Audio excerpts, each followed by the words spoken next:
केंद्रातील नरेंद्र मोदी सरकारला 2 वर्षांचा कार्यकाळ पूर्ण होत आहे आणि या 2 वर्षात शेती क्षेत्राबद्दल नरेंद्र मोदी सरकारची कामगिरी कशी राहिलेली आहे हे आपल्याला जाणून घ्यायचं आहे।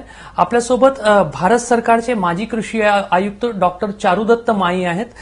डॉक्टर साहेब, शेती क्षेत्राबद्दल 2 वर्षात नवीन तंत्रज्ञान आणण्याबद्दल मोदी सरकार कितपत यशस्वी ठरलंय? मला असं वाटतं की हा 2 वर्षाचा जो काळ आहे त्यांचा शेती क्षेत्रामध्ये नवीन तंत्रज्ञान त्यांनी म्हणजे मला तरी असं वाटतं की नवीन तंत्रज्ञान आणण्याचा जास्त प्रयत्न केलेला नाही। त्यांनी जे जुने तंत्रज्ञान होते ते जुने तंत्रज्ञान जे भारतीय पद्धतीने काही जर आपल्याला नवीन करता आलं, जसं त्यांनी सांगितलं की देशी गाईचा वापर आपण जास्त करू शकतो, देशी आपलं जे काही जुना संशोधन आहे त्याचा काही आपण भाग घेऊ शकतो, याच्यावर त्यांचा जास्त भर राहिला। आता ज्यावेळी दुसरं वर्ष त्यांचं सुरू झालं त्यावेळी त्यांना थोडीशी जाग आली आणि त्यांनी या बजेटमध्ये थोडीशी प्रोव्हिजन केली की ज्याद्वारे काहीतरी शेतकऱ्यांना दिलासा मिळेल। परंतु नवीन तंत्रज्ञान आणण्यामध्ये किंवा नवीन तंत्रज्ञान रिटेन करण्यामध्ये मला असं वाटते हे सरकार अपयशी ठरलेलं आहे। मधल्या काळात नरेंद्र मोदी सरकारने एक मोठी योजना सुरू केली, याच्यामध्ये शेतकऱ्यांना विमा कवच देण्याचा प्रयत्न करण्यात आलेला आहे।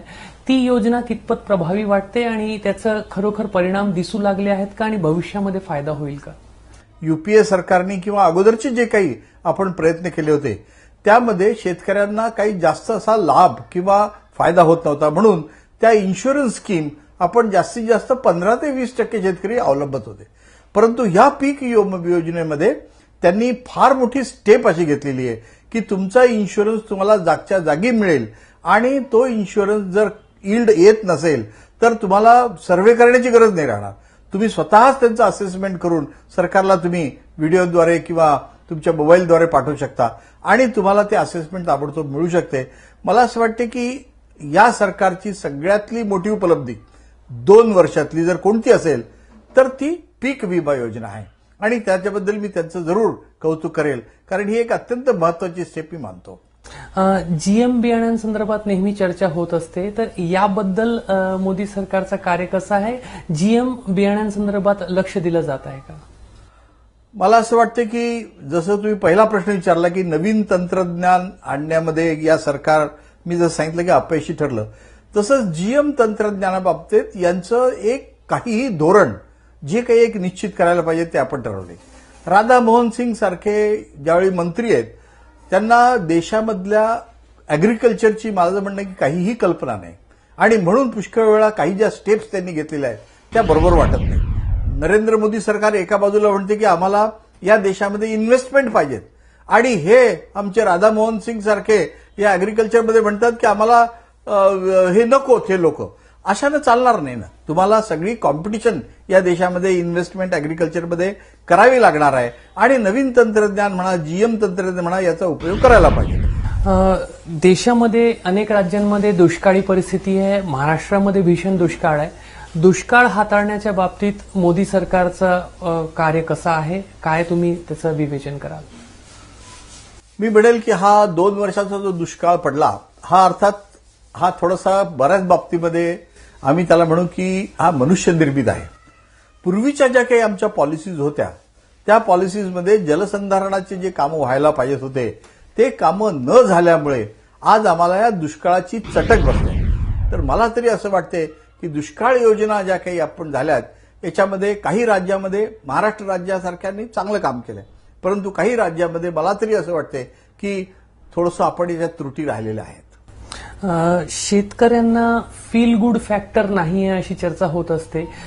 यंदाच्या बजेटमध्ये सरकारनं आपला मोड बदललेला आहे, मात्र खरोखर शेतकऱ्यांचा मूड बदलण्यामध्ये यशस्वी ठरतंय का सरकार, आणि जर असं होत नसेल तर कारण काय? यावेळीच्या बजेटमध्ये सरकारने थोडासा मूड बदलण्याचा प्रयत्न केला, परंतु इम्प्लिमेंटेशनमध्ये आपण फार कमी पडतो। आपल्याकडे बऱ्याच प्रकारच्या घोषणा होतात परंतु त्याचं अंमलबजावणी होत नाही, म्हणून ते अजूनही ज्यावेळी आपण आणि दुष्काळ हा त्यात ऍडिशनल झाला त्यामुळे शेतकऱ्यांचा जो फील गुड फॅक्टर पाहिजेत तो अजून निर्माण झालेला नाही। मला असं वाटतंय की हा जर मान्सून आमचा चांगला राहिला तर कदाचित हा फील गुड फॅक्टरचा निर्माण होऊ शकतो, परंतु त्याला अजून वाट आहे आणि म्हणूनच या फील गुड फॅक्टर होण्यासाठी यांनी जे काही आता बजेटरी प्रोव्हिजन केलं आहेत, सॉइल टेस्टिंगच्या पिका विमा योजना आहेत, काही आणखीन त्यांच्या स्कीम्स आहेत. आता डाळीच्या बाबतीमध्ये आपण अत्यंत मागे पडलेलो आहोत. दरवर्षी आपण इम्पोर्ट करतो, ऑइल आपण इम्पोर्ट करतो. या बाबतीमध्ये एकही अशी ठोस योजना निर्माण केलेली नाहीये आणि म्हणून त्या डाळीचे भाव मध्येच वाढतात. मग आपण ताबडतोब कंट्रोल करायचा प्रयत्न करतो, परंतु अशाने हे होणार नाही. तर डाळीचं उत्पादन कसं वाढेल दर हेक्टरी आणि शेतकरी डाळ कशी घेतील, डाळवर्गीय पिकं किंवा तेलवर्गीय पिकं, याकडे आपण लक्ष द्यायला पाहिजे. माझा अखेरचा प्रश्न, एकंदरीत शेती क्षेत्रातील कामगिरीबद्दल किती अंक देणार 10 पैकी तुम्ही?